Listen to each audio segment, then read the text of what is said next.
Thank you for tuning in to Patricia Show. My name is Patricia. Please press like and subscribe, and then share this video with someone who you feel needed. So now this is part 3 of Where is God Within? So I was telling you at the end of part 2 that I had did a survey. And I did a survey and asking people, what was God or what was God to them. You don't know. Some of the things, these were grown adult people. And some of the answers were God was a super being.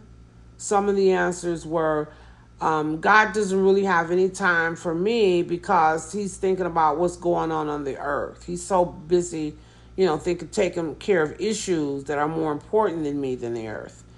Then a lot of people said, well, God was a super being. But nobody could really answer that question. Some people just say God within. Well, God is within me.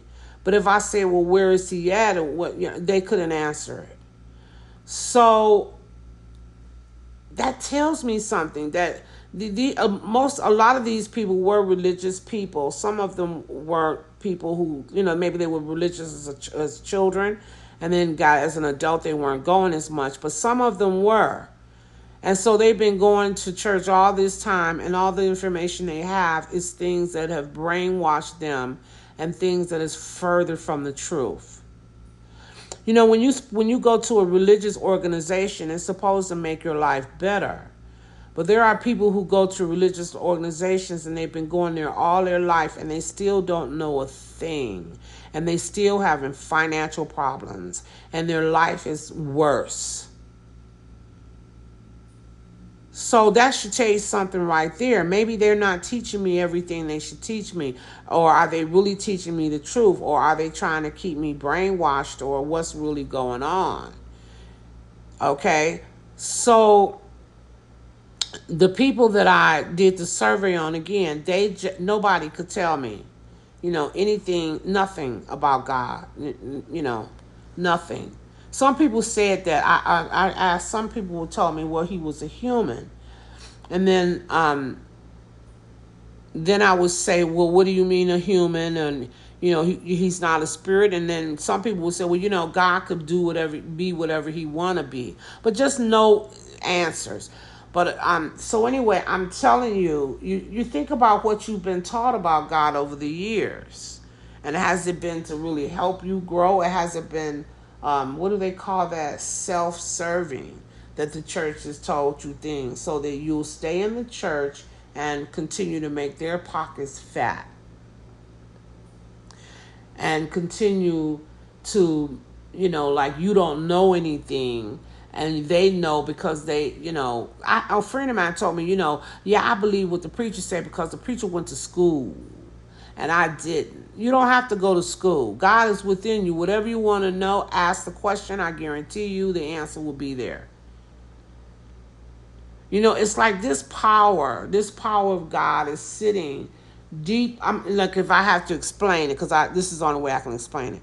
It's like it's sitting deep inside of you, just waiting for you to turn your attention within yourself. And stop turning your attention outside of yourself to the minister, the preacher, the evangelist, the missionary. Turn your attention to within yourself to him. And ask him, what is it that you want me to know? Teach me what you want me to teach, what you want me to know. Or tell me, answer these questions for me. You'll be surprised because I'm telling you, you will get an answer. Now, you won't get an answer, but some of you won't get an answer right away because you don't know how to sit down and listen. Your mind is always going. 365 days a year is steadily filled with something. It's just going. In order to listen to God, you have to practice listening. And that's always being in a listening state to listen to what message comes through. Now, when I say God, again, because I don't want you to think I'm contradicting, because I already told you that God doesn't even know anything about you yet. And so when I say God, I'm really talking about his representatives. You know what I mean? The representatives. But the way you do make your connection with God is listen. Be in the listening state. But there are things that you're gonna do as you grow spiritually, and that'll really help you connect with God. I'm gonna tell you those things so that you can start connecting with God. So, but anyway, so when you're praying for God's help, it is your elderly brothers, the masters. I call them the masters, that are really the one answering your prayer, and your Christ self. So now, as you begin to go and learn about God, you begin to understand that you are the Christ.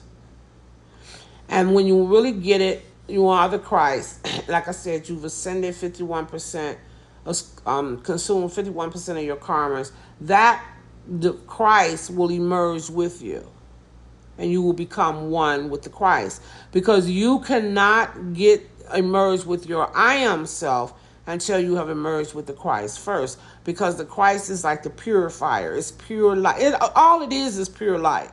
Now, I can really tell you, let me tell you how that comes about too. Because I don't want to be like, I don't like any ooh, stuff like, I want to tell you the real. Because they've been telling you all the woo stuff for the longest, and it's all a lie. You know what I'm saying? So let me tell you what happens. When you get into your last lifetime, where you can possibly make your ascension, 51% of your karmas have to be released. And then you're going to go through a test. And this test is a final test for your life on earth. And you have to learn to master your energy. When you have learned to master your energy, you become the Christ. Now, nothing's going to ascend out of heaven and fall on you and make you the Christ. That's not how it happens. Inside of you, in that fire that I told you about in part 1, you'll be given instructions, like I said, what to do, and it'll just burst. It'll just like burst open with all of this light that will consume your entire body in light. Then you have become the Christ. So you might say, what do I have to do to become the Christ? Well, number one, you're going to know that you are the Christ. So you're going to get knowledge to know that you are the Christ. Number two, you have to stop gossiping, criticizing, accepting negativity of any kind, and start keeping your mind focused on purity, things that are not negative. Now, there's some more instructions, but I don't feel that I should give you them right now. Get to this one. Learn the one I'm giving you. Because let me tell you, to learn to control your mind and to stop being negative is a job within itself. So it's going to take you a lifetime to do that one. So start there. And if by chance you get to the point where you have mastered your negative thinking and you are able to bring in that positive thinking in your life, and you want to know the next step, and if my book isn't out, you just let me know in the comments, and then I will talk to you privately, one-on-one, see where you're at, and then if I feel that you should be given the other instructions, I will give them to you so that you can become the Christ. Now, everybody is not going to become the Christ in this lifetime. This might not be the lifetime for you to become the Christ, but then it may. You know what I mean? It may. It depends on how much light you brought in, because usually a person that's going to become a Christ has brought in an awfully lot of light with them.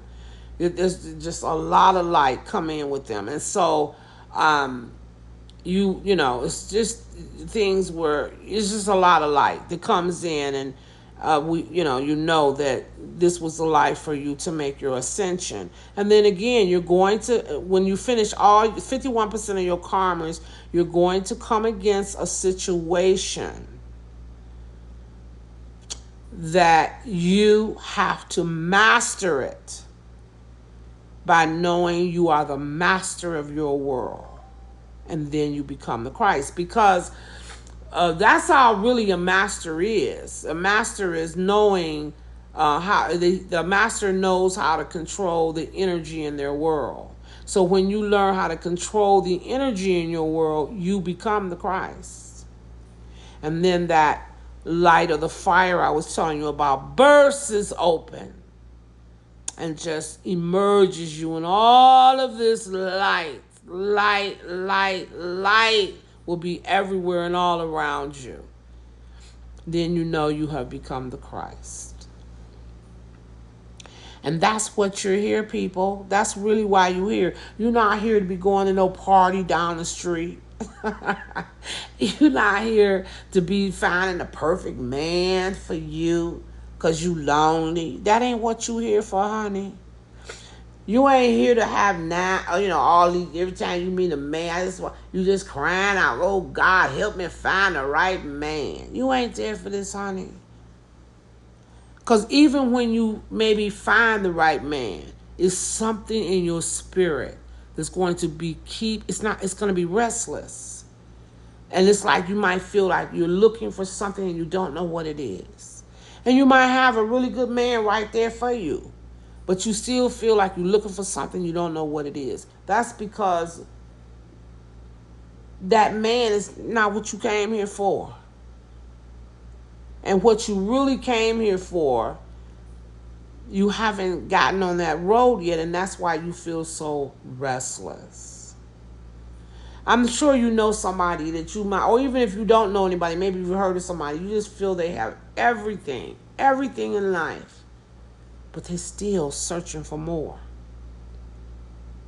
Now, they might be searching for more money, more happiness, or something like that. But actually, that's not what it is. It's something inside of them driving them to complete their destiny. And your destiny is to come here and emerge yourself back with God, your mighty I am presence. That is what you're here for. So when you have become the Christ, then you don't have to reincarnate on this planet. You're finished. You've mastered the energy in the earth atmosphere, and you don't have to come back anymore. If you don't master it, then you have to come back until you do. And when you mastered it, you don't have to come back here anymore. Then we will be looking at you as an ascended master that's, helping others to move on and live in their life here on earth. And you kind of know, I think, because you'll have a lot of knowledge that you don't even know where the knowledge comes from. It's just there. You know what I mean?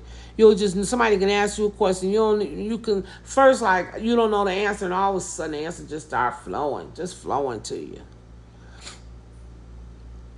You know that there's something different about you. I tried all my life. I've tried when I was younger to make people feel comfortable with me. And to feel that I always strive not to feel that I was better than other people. But I knew there was something different about me.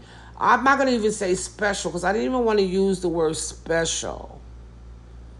But I knew there was something different about me. But I tried so hard to blend in and show people that I was no different from them, and I'm on the same path you going, which is true.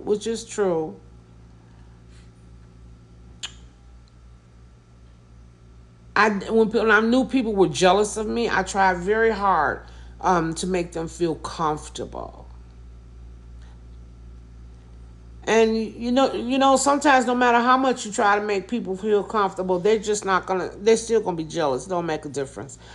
But anyway, I have to end this audio now. So now we're going to talk about we're going to get to a higher understanding of God on the next video.